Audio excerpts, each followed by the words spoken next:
I was 14 years old when my father sent me on a 3 hour road trip from Warri, that's in Delta State, Nigeria, to Port Harcourt to conclude a land purchase on his behalf. Now, before you think, what kind of father does that? Let me explain. My mom came with me. She was in that meeting with me. And when we arrived, the men were like, they kept looking past me. Obviously, they expected my father, so they thought he was right behind me, or at least, an additional adult. But instead, here comes this teenage girl that walked in, file in a hand, checks on the other hand, and you could almost hear the questions on their hearts because it was all over their face. And the question was more like, it was more like a look of, is this a joke? Like, where's your father? And surely you are not who we are here to negotiate with. And my mother was there. She could have rescued the situation and stepped in as an adult and said, here's the situation. She didn't. Instead, she smiled and said, if this is who he sent, then this is who he sent. So deal with her exactly as you would, as if you're dealing with him directly. And guess what? They did. They negotiated with me. They asked questions. I asked questions. They answered.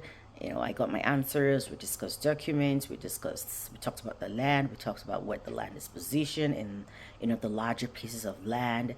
And, at 14 years old, I was able to secure this land for my dad and made all the payments as necessary and, made the decision and took necessary documents back to him at home. For years, I often thought my father had simply just sent me on an errand. But today, and looking back, I realized he wasn't just sending me to buy a piece of land or to negotiate a piece of land. He really was just sending me into my future. And my mother stood there, and it wasn't just about, oh, go figure. She was really just building confidence. That trip wasn't about property, it really was just about identity. It was exposure, but more importantly, that trip was legacy.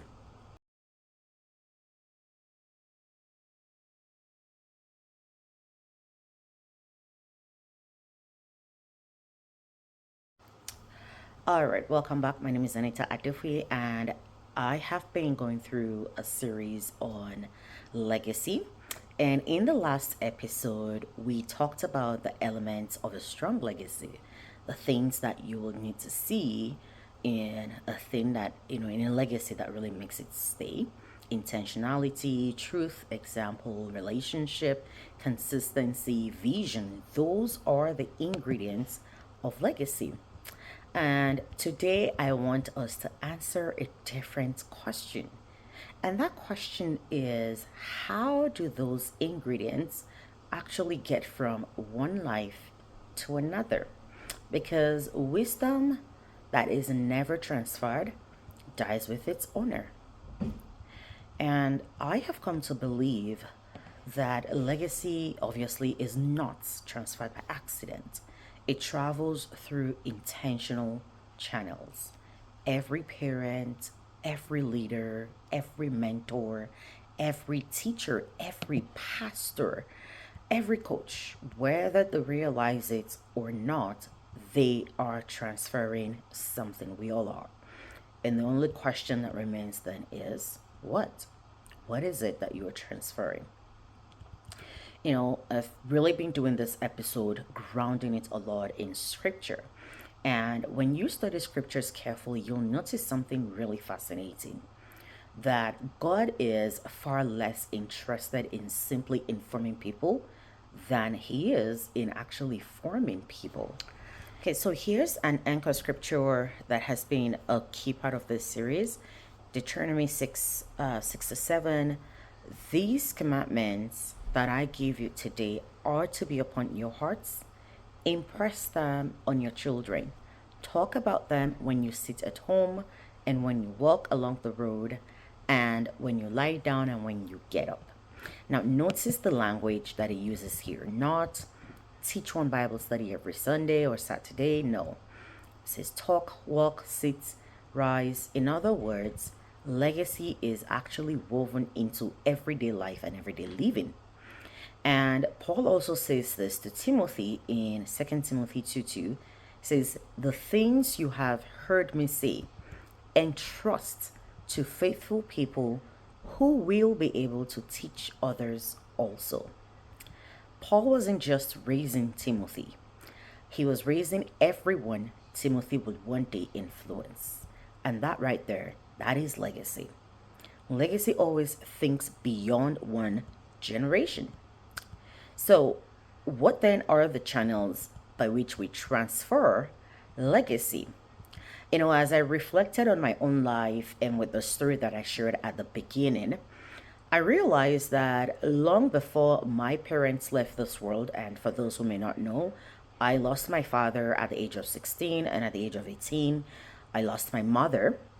And long before they left this world, they had already begun transferring things into me and my brothers that eventually shaped how, I would one day live my life and in some ways continue to live my life. So let me show you, what I mean by with each of these channels of legacy. I'll expand more. So let's start with the first channel of legacy. Channel number one is exposure.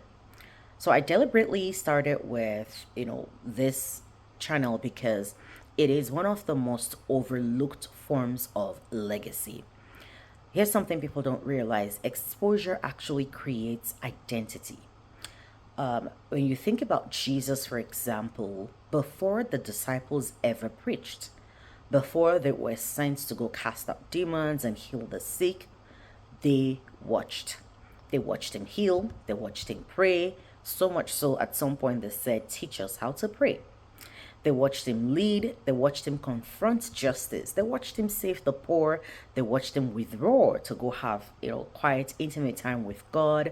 They watched him raise the dead. They watched him calm storms and speak to storms. And they wondered, what manner of man is this? They were constantly in the room with him. Before they ever became leaders, before they ever became apostles, they were first of all observers who were exposed to a life of impacts in Jesus. David did the same with Solomon. He didn't wait until his deathbed, to fully introduce him to leadership. He brought him close. He exposed him to governance. He exposed him to worship, planning for the temple, and the realities of leading a nation. And you see business owners do this all the time. I dare you, go take a look at history of business owners and businesses that have transcended one generation to another. You will realize that the children usually sit quietly in meetings, maybe not always quietly. They are exposed in certain rooms. Like even for me, my family is, very big in politics. My mother was a politician. There are many times that I've sat in rooms where they're having conversations and discussions and strategizing. They walk around warehouses. Business owners will take their kids to work, to the businesses. Sometimes they're in meetings. They travel with them to conferences. They're in rooms where they're, if they're speakers, they're in rooms where they're speaking. They visit sites. And, people often assume that the children are just tagging along. In fact, some even want to treat them like unnecessary distraction. But no, they are learning. To them, that becomes a normal way of life. And my father, I believe, understood this instinctively. And that trip to Port Harcourt wasn't just about proving that I was capable. It was quietly telling me something, which is you belong in rooms where decisions are made. And I look back on my life, oftentimes I find myself in rooms where I will see that I'm the youngest person or the only lady or the only whatever. And looking back now, I don't feel as surprised anymore. I had always been comfortable in certain rooms. I had always walked into certain rooms, feeling like I belonged there, feeling like my voice mattered, and I'm never afraid to make my voice heard if need be, right? And so it was intentionally built into me even before I knew what that was about. And years later, as I find myself in all these rooms, I don't feel like an outsider in them. Not because I always have all the answers, I don't, but because somewhere deep down inside, a 14-year-old girl had already been told, you belong here. Now, let me ask you a question. What rooms are you inviting the next generation into today? Because those rooms that you're bringing them into today are the rooms that will tell them that they belong when they grow up and find themselves in certain spaces. Let's talk about channel number 2, teaching frameworks. Now, not just answers, okay, but teaching frameworks. As somebody who is currently in a PhD program, if there is something that I know is building frameworks and the working out of frameworks would really help you stay grounded in research and theory. And one of the greatest gifts that my father gave me wasn't just a career. It was a way of thinking, was a way of processing information. And like many young people, I had no idea at the time what to study. Everyone around me had opinions. My grandfather wanted a medical doctor in his family lineage. He was like, yeah, you're brilliant. Go study medicine. People hear me talk and they're like, oh my God, you have, great way of speaking. Go be a lawyer. Go do this and go do that. So my father would oftentimes just, when they ask him, what would you have your daughter do? He would just smile and, he wouldn't say anything at many times until he said something, but it was something different. I remember when he brought out all of my report cards from all the way as far back as possible through school, elementary to high school, and he put everything across the table and he looked for patterns. He asked me a question. He said, look through everything and tell me, where do you see yourself consistently showing up strong based on your results?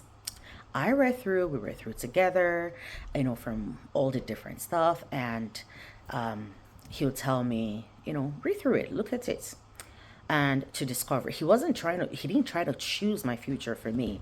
He showed me how to discern it through patterns. And later on I realized that the exact framework of what he was giving to me at the time was a framework. It was a way of thinking. It was a way of saying, if I looked at the patterns and I looked at what has consistently showed up strong for me, what does that tell me about where I could potentially channel my future and make a decision on what to study as a foundation for my career? And guess what? That same framework I have used as part of my coaching business to help a lot of young professionals and young people discover careers, transition from careers, to find passion, to find purpose, to find strength that they have. This is all part of it. This is all part of legacy. And honestly, legacy multiplies when you invest, or when what was invested in you begins to bless other people that your parents will never meet. My father isn't here today. He's been long gone. I cannot tell you how many people have benefited from that very same framework that he taught me at the time, that is now part of my business. And I've also used to help a lot of young people as well. So that is channel number 2, teaching frameworks. What teaching frameworks or what ways of thinking can you challenge and inspire in people that are coming behind you? Channel number 3 is modeling. And I'm sure that with legacy, it feels as though with every episode, we have always talked about modeling in different shapes and form. And modeling is very important, especially even the younger the kids are, the more important modeling becomes, because children watch far more than they listen. My father quietly challenged gender stereotypes long before it was a fashionable thing for everybody to do. He made sure I could change tires in a car. He made sure I could replace light bulbs. He made sure I could fix simple plumbing issues. He made sure I could wash the car, handle practical problems, things that typically people will just assign to the male gender. I knew how to do it. He made sure my brother knew how to cook, clean the house. My brother is still a better cook than I am. I would never admit that to his face, but he really is a better cook than I am, and we were always switching back and forth on these rules. But guess what? We weren't just doing it. He knew how to do it as well. And so he would sometimes cook for us. He taught me how to cook most food that I know how to cook today. And this was a norm in our home. There weren't just boy jobs and girl jobs. It was life skill, period. And everybody learned everything. He wasn't just teaching about chores. He was teaching about just life, period. He was shaping adults who would one day become capable on their own, regardless of where they find themselves, regardless of who they marry. There are no expectations, and whatnot. Now, I can do those things. Doesn't mean I do them now. What's the point of a husband then? Anyway, Jesus did the same thing. He wasn't just, He never just told the disciples to serve, he served with them. He exemplified, he modeled the way. And it was easy for him to say, like, as I have done to you, do unto others, right? And so we see that modeled as well. Modeling is a key way to really transfer legacy. Whatever you want to see the next generation do, step into it yourself. Our words are loudest when we ourselves are actually in the actions of the things that we're saying. So modeling really speaks far louder than instruction ever will. Channel number 4, responsibility. Legacy grows when you don't just tell people to do stuff, but you also add trust to it. And it grows when trust is given before there's perfection. I remember after secondary school, while waiting for my university admission, I told my dad that I wanted to start a job because I was bored and I also like to make some money. And he asked me a question at the time that I'll never forget. He said, look around the house and look around the things you already know how to do. And he asked that, said, what problem can you solve? And what do you have already that can help you solve that problem? I mean, I finished secondary school at the age of 15. That's a deep question to ask a 15-year-old. But I took up the challenge, and I noticed school children walking past our home every day. I noticed market women who walk back and forth looking for, ice blocks to buy. And because my father, by virtue of where he worked, they had access to, they sometimes got access to cheaper gas, fuel. We had electricity, we had a generator, we had fuel. I made excellent zobo. That's like had hibiscus flower tea. And so I started selling iced zobo and iced blocks. My older brother was made by my dad to work alongside the laborers building our family house at the time. And when payday came, my brother will be made to stand in line like everybody else to get paid. There were no special treatments, nothing like this was the boss's son. If my dad ever caught them doing that, the site supervisor would be in trouble. Like, he was never treated. He stepped outside to get his own money like everybody else. And I would make my own, Zuba, and I'll do all of these things. And I began to sell. And that was my first business in life ever. But it all stemmed from someone asking me a simple question to say, again, back to that, teaching framework, right? Back to that and saying, what is it that you see that you already have that you can use to make money and solve a problem simultaneously? And that really got me thinking, and I paid attention to my environment, and I uncovered a problem that I saw. And because we had that consistent electricity access, I never ran out of something to sell. And that really just gave me my very first exposure to business. Now, fast forward years later in life, I had finished university looking for a job. No job was coming. I was, squatting with a friend and her family. She knew how to make snacks and she made great snacks. I knew how to make zobo. And after a while of just getting frustrated and always just, lamenting at home, I remember one day we were just talking and we're like, if there was even some ways to just kind of make money to allow us at least raise transportation fare and go apply for jobs and do all the things we need to do, like that would even make us feel a little more useful with our lives. And as we were talking, the light bulb went off. I said, babe, you know how to make snacks. I know how to make zobo. Your mom owns a shop. You bet, I bet you know what we did. She made snacks, I made zobo, we put them on the shop, we go out in the morning, there's people to sell at the shop. When they sell, we come back, we take our money, we give them something out of it, we'll make some profits, we'll go back, buy more ingredients, make more stuff. And that way we're able to at least make enough money to kind of go back and forth and do what we needed to do while we were still looking for a job. But it all started with a simple question that Daddy asked me. Right? And so you see that there's responsibility. He wasn't just trying to say, get a job, because it wasn't just about a job, right? It was more so, again, that idea of how are you going to think about this to provide a solution. So responsibility, give responsibility to children. I am not a believer in constantly thinking, oh, kids can't do this, they can't do that. They will never know how to do it unless you try, right? So responsibility isn't punishment. Responsibility is preparation. The fifth channel is words. I look back now and I realize there were so many things my father used to say that in hindsight, clearly he knew what he was doing, he knew what he was saying. It was very deliberate. And some of the words, that we hear over time becomes the soundtrack of our lives. I remember, for example, my father used to tell me things like, you will never date a man because he'll give you money or because he gives you money or gives you anything. And there were times that he would intentionally, take us out, me in particular as a girl, and he would give me certain things. And I look back now and those things were very intentional. But he wouldn't just give those things, he would say certain things intentionally. And as a teenager at the time, obviously, many of those things felt and sounded very random. As an adult, I understood. He wasn't just talking about gifts, he was talking about dignity. He wanted me to know, going back to the example of you'll never date a man for money, he wanted me to know that my value could never be purchased. And till today, people wonder why I'm not someone who is easily swayed or moved by material gifts. I really am not.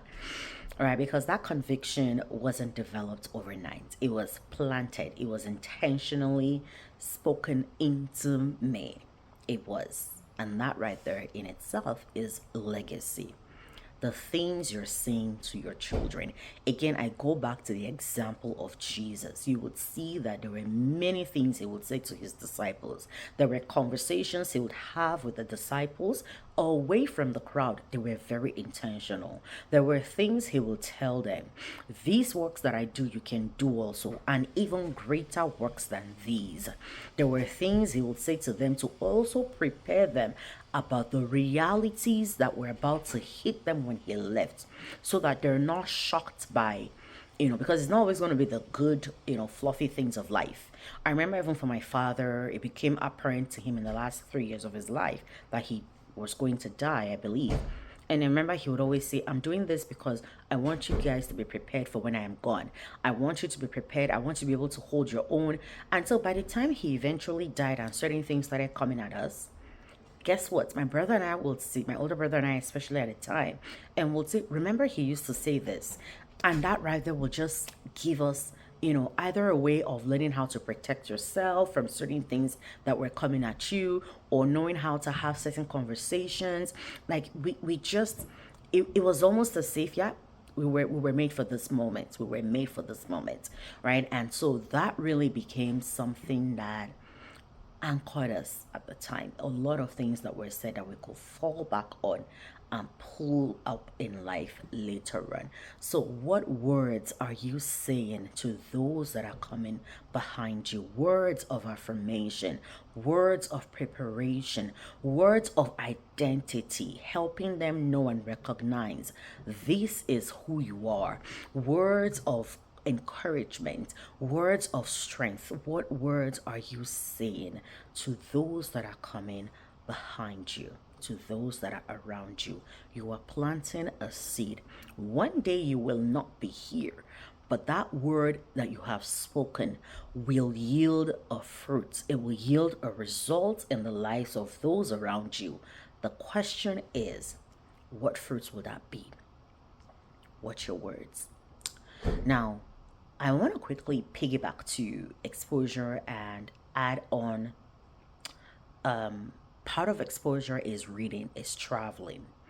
I remember growing up, my dad would give us certain books to read. Some of those books I can tell you now that I am very proud to. I will not give my 13-year-old to read. I will not. However, the idea there is that expose them to knowledge. Expose them to knowledge.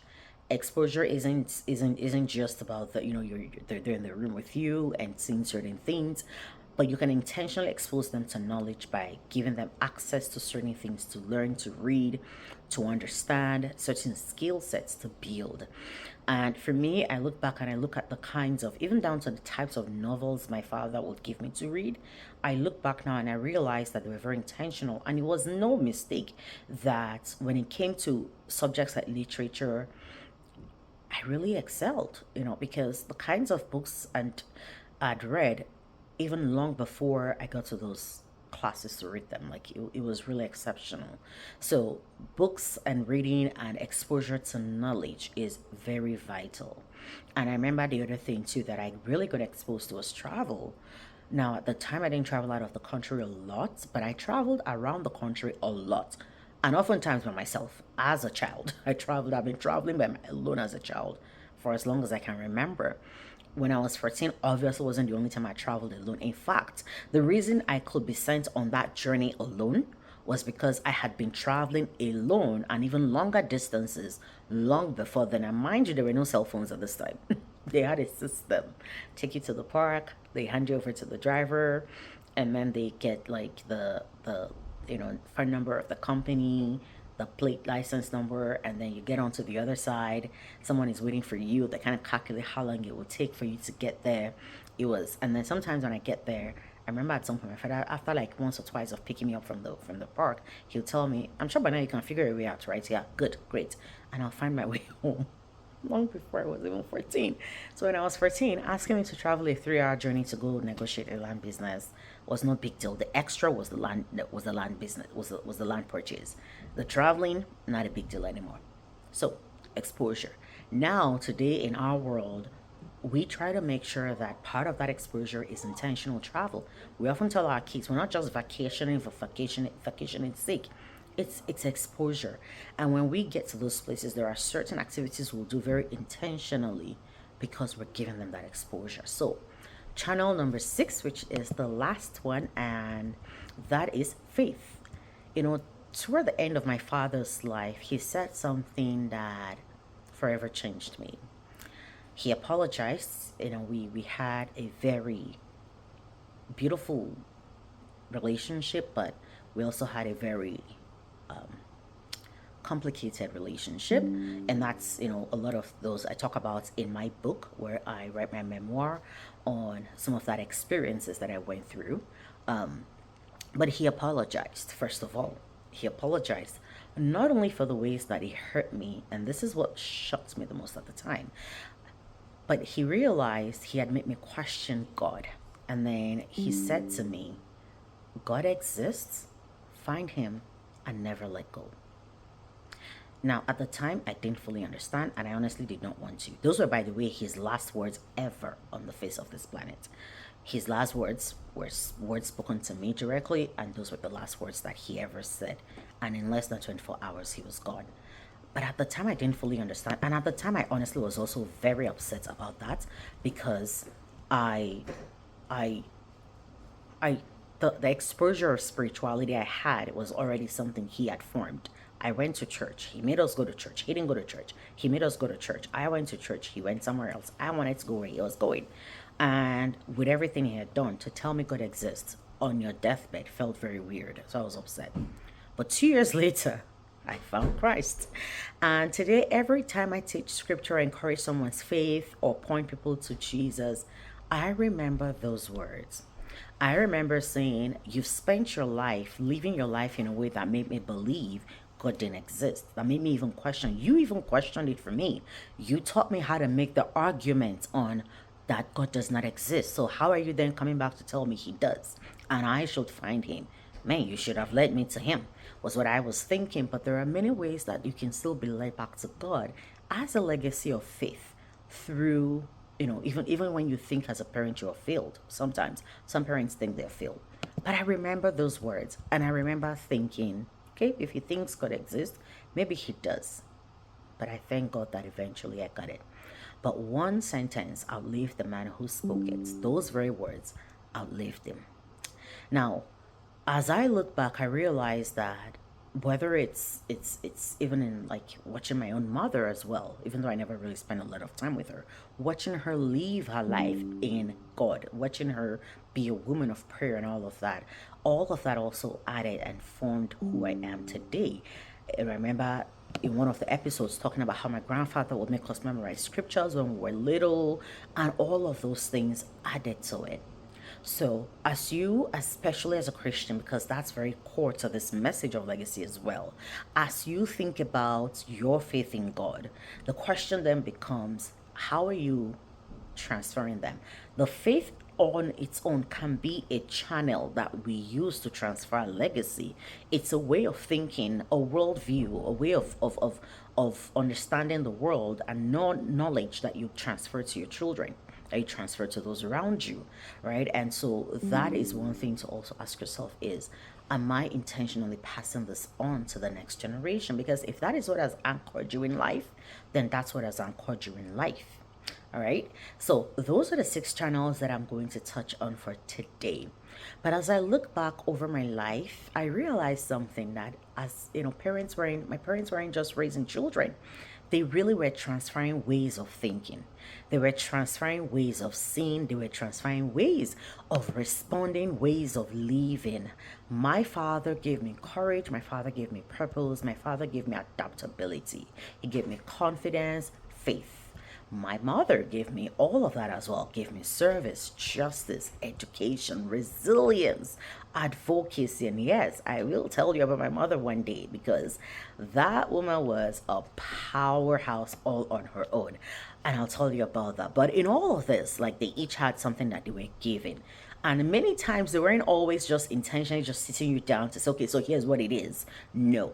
Through all these different channels, they were transferring something. And as I look back, I see how a lot of that, the good, the bad, the ugly, the ones I hated, the ones I loved, I see how all of it put together ended up forming the woman that I have become. And here's the amazing thing in all of this is that many of the physical things they actually try to leave to us, like the properties, the assets, the investments, the land that I helped purchase, all of that were gone. They were lost. They were lost. They were gone. You know, my mother's own, I don't know, I think there were some issues with that and we weren't able to retrieve it. My father's own, if you're Nigerian or African, you know how that goes. You know, family just steps in and then they kind of like just take everything. But the ones they left on the inside of us, the non-physical ones, that right there is something that no one could steal. And we were able to replicate those. Why? Because the system of thinking that they left us with allows us to replicate those things. And it wasn't just about the things. I used to be so upset about they took these things from us, you know. And I mean, it's still part of us, and it's a piece of my father, and I still want them back. I do want them back. If they're listening, give us back our stuff. But anyway, that's besides the point. The things that they left us with on the inside allows us to replicate those things. And after a while, you realize the material things were really just never it. Those things that they left us, that is the real legacy. That is the real assets. That is the real return on the investment that they made. So as we wrap this up, I want to leave you with 3 questions. 1, what are people repeatedly seeing in your life today? 2, what are you intentionally exposing them to? Remember, I'm not just saying kids, because I don't want people to think this is just about, oh, you're a parent, you're leaving your child something. No, it's not just about you have a child or whatever. People around you, everyone around you is a recipient of a potential legacy you are leaving behind, right? So, and then 3, if you're no longer here tomorrow, what part of you would continue to live inside the people that you love? Because that, my friends, is legacy. It's not transferred in one generation. It is not transferred in just one. It doesn't die with one generation. It's not just transferred in one grand moment. And it's really in the everyday living, everyday conversations, the errands that become lessons, the responsibilities that will build the confidence, the words that form and shape your identity, the examples that become convictions. It's the faith that points someone to Christ. So this week, ask yourself, don't just ask yourself, what will I leave behind? Ask yourself, what am I intentionally transferring today? Because one day, someone you love will hear your voice in their decisions. And when they do, that then becomes your legacy, right? So the life you're building today is someone else's foundation for tomorrow. So live intentionally, build purposefully, and never underestimate the legacy of a life that is surrendered to God. Until next time, I'm Anita Defue, and I'll see you in the next video. God bless you.